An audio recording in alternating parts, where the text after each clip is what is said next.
Mike Sheriff, and I'm here today on behalf of Cowboys from Hull in association with Purple Worm Records, and today I'll be interviewing Steve Cutler and Mik Newton, who are the head honchos from Purple Worm. Right, cheers for being with us today, chaps. No problem. So, as a record label owners, how can you describe the current status of local alternative music? In a word, Mike, fractured. I like it. See I like what it. I did there? I did see what you did. Yeah, I think I'd agree. I think I've put on alternative gigs, and I've put on alternative touring bands for a number of years. And to be honest, it came to a stop about 5 years ago. From when I started, I think probably my first few gigs were about 10 years ago plus, and I was putting on American touring bands like Municipal Waste, The Unseen, Daughters. Big guarantees, but at the same time we were getting 200 people guaranteed to every gig without effort, without too much in terms of flyering. Online marketing wasn't really an issue back then. You know, little word out on MySpace towards the end of when I was doing my promoting was enough. But it was a very united scene at the time. If it was a metal band, a hardcore band, a punk band, a ska band, if you were into alternative music, you pretty much went to an alternative gig. People supported other scenes, and I was proud that Hull was like that. However, going to places like Leeds and Sheffield and Manchester and seeing gigs there, I noticed how fractured their scenes were, and it was splintered off into, well, this is grindcore, this is metalcore, this is deathcore, this is hardcore, and they only went to those gigs. So I hoped that it wouldn't happen to Hull. The reason I stopped putting gigs on is because essentially it did happen. A lot of the kids that used to come to the hardcore gigs, you know, they were straight edge, they were really into it. Kind of over a few months where they sort of turned from being 17 to 18 and started being allowed to drink legally in pubs. A lot of them sort of went off the radar a little bit, and generally now I think that the metal alternative punk scene is just that. And even the metal scene itself isn't just Hull metal scene. It's Hull's old school metal scene, Hull's new school metal scene, Hull's heavy rock scene. It's split off so people don't really go to each other's gigs. So it's a sad state of affairs, and I'm not, you know, I hopefully it's, you know, it can be remedied. Excellent. So, what advice can you guys give to sort of bands, promoters, managers, agents, anybody, so that they can gain more experience for themselves and exposure as well? They need to appeal to the fans more. I think promoters get a bit blinkered-eyed, just sort of reiterating what Steve's just said about the fact that the scene has been fractured and people are everything's pigeonholed and everything's marketed so tightly into little neat packages, little parcels, so that it can be sold very easily. I think that puts a lot of people off, and people who are into one particular category are so blinkered-eyed that they won't look elsewhere. They'll only look at what they're into at one particular time and not consider anything out of the scene that they're doing. Now, what promoters can do about that is probably by doing more mixed genre gigs. Whether you can do that across the whole of Hull is a different matter. It's quite a complex question, that really. I think from my experience, I would agree. I mean, when I did do promotion, I did try to put as wide a variety of bands on as I could. At the time, this wasn't due to the fact that I wanted to, you know, unite a fractured scene or try to, you know, build bridges. At the time, it was because I wanted more people to come to the gig. It made perfect sense. I'd put on bands like I put on a band called Red Chord, who are brutally violent metal, and as a support band, I got an acoustic act called City Ghosts. Now, point being, people I knew would come and see City Ghosts. They were a great local act. And people would come see the Red Chord, and I think a lot of people who came to see the Red Chord were very pleasantly surprised that they really, you know, really enjoyed an acoustic band. And the same, I think I put Farino on with my band at one point as well. So we had two Spanish guitarists in the middle of a hardcore punk gig. went down a storm, went down really, really well, Yeah. because the fans weren't really used to that. The fans were used to, you know, if it's a metal gig, every band has got to be in this, fit in this little slot. But the advice I give to bands as well is look outside of the city as well.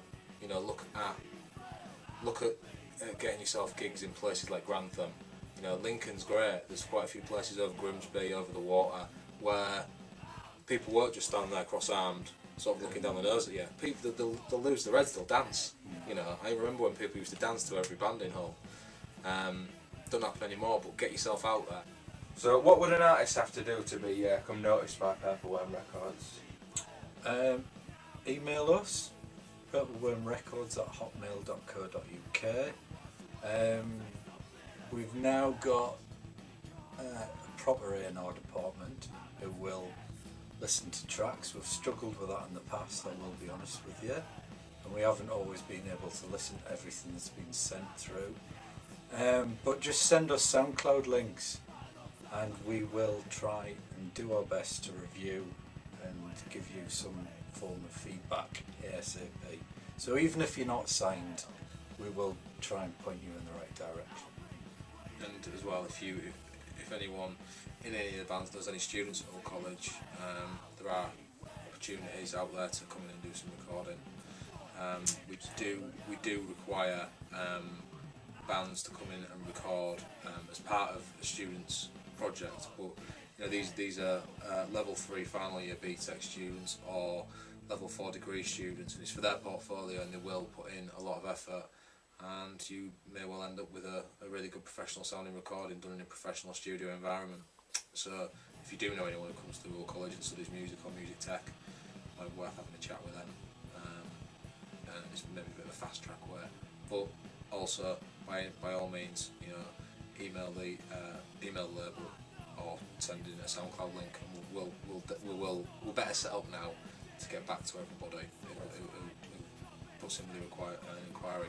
And we are not either. We're not put off by any genre. So death metal, grind metal, you know, in terms of alternative, dubstep, well, to be honest, anything classical, we will listen to and reply to, and we may well find a use for any particular genre of music. The label. And there's the potential to be sold across 140 countries, across 90 major online stores. So do it, get your demos in. So how do you guys think the quality of live music in Hull can be improved?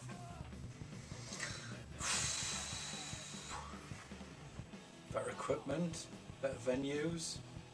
I mean, the venues we've got, for, you know, we have got some great venues, but it'd be nice to have some bigger venues, some academy style venues.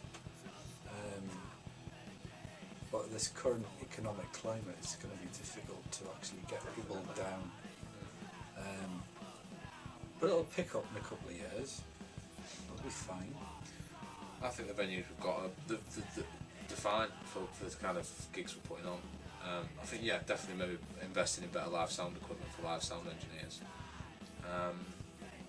Again, I think the quality of lineups can definitely be improved by not putting so many gigs on, condensing it, pulling it back a little bit, and really thinking, well, hang on, if I'm putting on, you know, the same support bands every time with possibly one touring band, or I'm not even putting on touring bands, I'm just putting on local artists in different orders every week, then save that and make people want it, you know, always leave them wanting more.